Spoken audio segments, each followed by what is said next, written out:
प्रयत्न केला नाही, त्यांनी करू नये. आमची केस खोटी आहे, बाहेर खोटा आहे, बाहेर अर्ज नाही, अर्ज नाही. आम्हाला एफआयआर तरी द्या, नाही तर मी खोटा एफआयआर करतो म्हणून माझ्या कारवाई करू.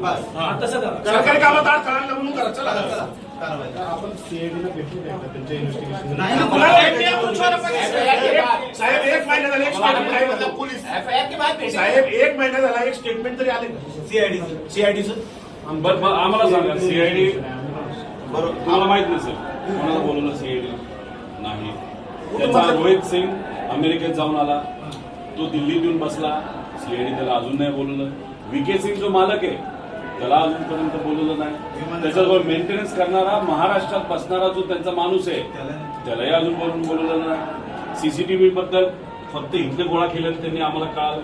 त्यानंतर तिथं जो जे 2 येणार होते कॅप्टन पायलट ते अचानक कॅन्सल झाले. का झाले त्यांना अजूनपर्यंत बोलवलं नाही, त्यांना नोटीस नाही.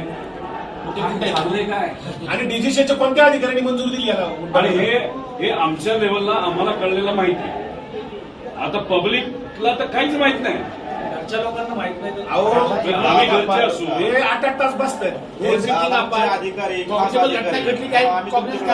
गव्हर्नमेंट प्रेझेंटेशन दिल्लीत दाखवले, मुंबईत दाखवले, ते मोगम नाही साहेब. आणि ठीक आहे, मी प्रेझेंटेशन केलं, चुका केल्या असं मला काउंटर फ्री केलं. बारामतीमध्ये पोलीस जर आम्हाला साहेब आमचा एफआयआर घ्या, सीआयडीला द्या ना. तुमच्यावर काय करस्पॉन्डिंग झाला का सर सीआयडीचा? मी देशाच्या मिनिस्टर साहेबांच्या ऑफिसला पाठवले, डीजीसीला पाठवले. आम्ही एव्हिएशन मंत्री तिथं नसावेत असं म्हणत असलो तरी त्यांच्या मंत्रालयाला मी पाठवलेलं आहे. त्याला बीएसआर कंपनी जी आहे त्याचे आणि त्या डीजीसी जी पार्टी आहे त्याचे जे प्रमुख आहे त्यांचं कमर्शियल रिलेशनशिप आहे. मग म्हणून बीएसआरला वाचवत आहे.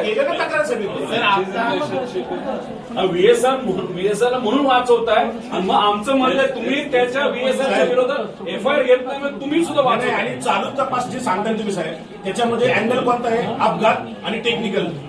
क्रिमिनल चौकशी कोण करतो? 5 लोकांच्या मृत्यूची आमची एफआयआर झाली, आमचं एवढं मृत्यू. बाकी आमचं काहीच म्हणणं नाही. सिंपल एकदम.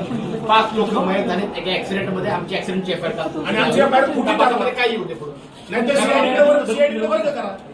सीआयडीचा एफआयआर वर्ग करायचं. गुन्हा दाखल व्हायचा 1 महिना झाला साहेब, 1 महिना दाखल त्यांनी केलाच नाही, तर आम्ही काय करतो? सीबीआय मध्ये आता आपण बोलतोय, आता आपण बोलत असताना 7,000 पेक्षा जास्त केसेस प्रलंबित आहेत. 2600 केसेस 10 वर्षाला प्रलंबित आहेत. दादाला न्याय दिला 10 वर्ष थांबू का?